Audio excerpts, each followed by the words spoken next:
Hey everyone, I'm back and today we're going to be talking about Scream, the first one, and this movie is directed by Wes Craven and came out in 1996, and a little bit of history. I've seen this movie twice now. This is the second time I've seen it, and the first time I watched it, I actually didn't get to it at all, and I was expecting just a slasher movie, but really good.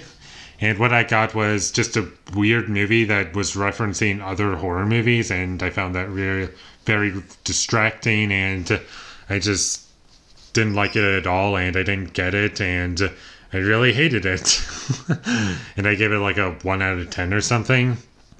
But rewatching it all these years later, I really enjoyed it. I get what it's going for. I like the comedy. I like how it's presented, and I like that it's referencing all these other movies. And it doesn't reference these movies to the point where it detracts anything. It references them, but it uses it for comedy. And one of my favorite things about this movie is that it rewards you for picking up little subtleties that are sprinkled throughout the movie. And it definitely helps watching it multiple times. And since this is my second time watching it, it really helped me. And I could just see how all these things are being placed. And they have... And at one point in the film, without spoiling anything, there are like 3 rules to horror movies. If you break any of these 3 rules, then you're dead. You have sex, you're dead. You do drugs or alcohol or something like... or anything, you're dead. And I don't remember what the third one was, but... point is, if you do those things, you're dead. And the killer in this movie is trying to create a horror movie, but like not make a movie, but just create a story by actually killing people in this movie. While all these other horror movies like Halloween, Psycho, Nightmare on Elm Street, they are movies in this movie, but this movie exists more in our own world, kind of, even though it is made up and in a movie. Sorry if that got confusing, but that's just how it is. And I love how things are presented, and it's just a really fun experience for me. And this movie does things that are kind of predictable, but I feel as though it's used for comedy. Like, there's a lot of jump scares in this movie.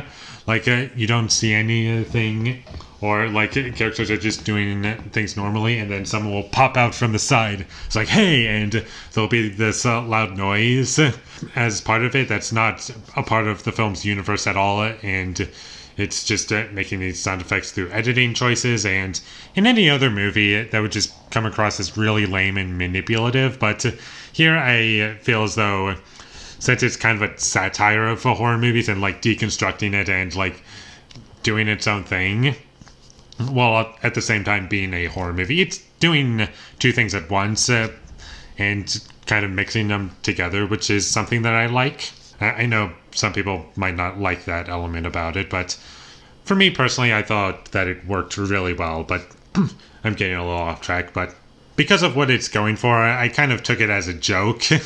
And whenever a jump scare happened in this movie, I just thought, that's kind of funny. I did get quite a bit of laughs in this movie, and that was most of my experience, just laughing with the movie. And there is a bit of an internal debate, am I laughing with the movie or at the movie? But I feel for the most part, not the whole movie, but for the most part, I was laughing with the movie because of how things were presented. And I thought the choices of what they were trying to do were very clear. And whenever characters die in this movie, it's effective for the most part. There's one character death that I thought was unintentionally funny, but that's about it. So that was the only moment where I was like, this doesn't feel intentional. But the rest of the movie worked pretty well when it came to its comedy, and I'm going to get into the horror elements a little bit.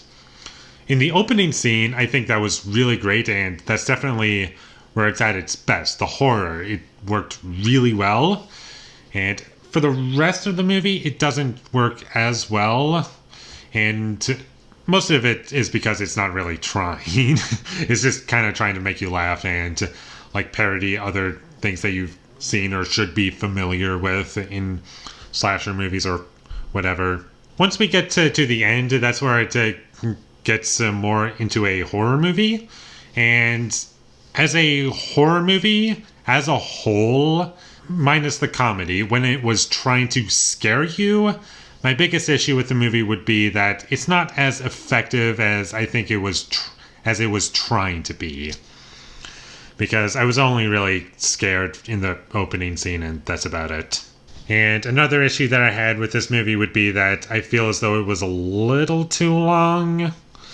It could have been 90 minutes or just a little shorter, like 15, 20 minutes shorter than it was, because there were definitely parts where I feel as though it was a bit stretched out for what it is. And the characters, they don't really have much to them, and some characters don't really have much development at all from what I remember. But I'm pretty sure there's a point to it, because it is kind of a satire of horror movies. So maybe that was the point, but it kind of made it a little difficult to get invested in the characters and what was going on. But for the most part, I was never bored, and I was entertained, and the tone of the film I really enjoyed, and I really liked seeing Ghostface in so many shots where he's like creeping up against our main character. And when it only happened a couple times where you can see Ghostface like sneaking up behind someone, and I just took that as a joke. It's like, ooh, I'm coming to get you. It's like, it was kind of funny. Another thing that I like about this movie is that in any scene, the director, Wes Craven, could have had the excuse, in any other horror movie, I could just like use shaky camera, just not have it very well shot, and like just kind of confuse you, because that's what so many other horror movies do.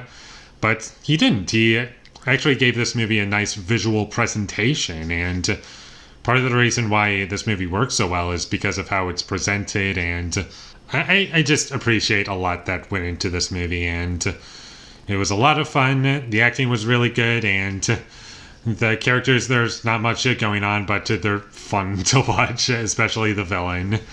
And Ghostface he's kind of funny. And I like the comedy a lot. I love the opening scene, and I liked the story and how it was revealed, and the movie just gets crazier as it goes along, and the comedy is always funny throughout, like I kind of mentioned already, but I'm rambling now. I would recommend this movie to you. Don't expect like just another horror movie like Halloween, Friday the 13th, or Nightmare on Elm Street. It's not a slasher movie like those movies. This movie's much more comedic, kind of like Evil Dead 2 or Army of Darkness, but like referencing other movies. Like if those movies referenced other movies that are in the same genre as they were, then that's the kind of movie that you're getting. And I would definitely recommend you check this movie out when you get the chance. If you're interested, this movie is not for everyone. It can get annoying if the constant references to other movies or the characters kind of breaking the fourth wall annoys you. But if you're going to be okay with that, then check this movie out. And I'm going to give Scream a 7 out of 10. Thank you for watching my videos as always. If you enjoyed this review, be sure to leave a like and comment down below what you thought of Scream, and my social media links. They will all be in the description, so follow me there. And last but not least, subscribe to be a part of Foley Nation, and I'll see you when I get my next review up, and that is going to be for The Green Mile. So look forward to that, but until I get that up, thank you for watching and have a great day.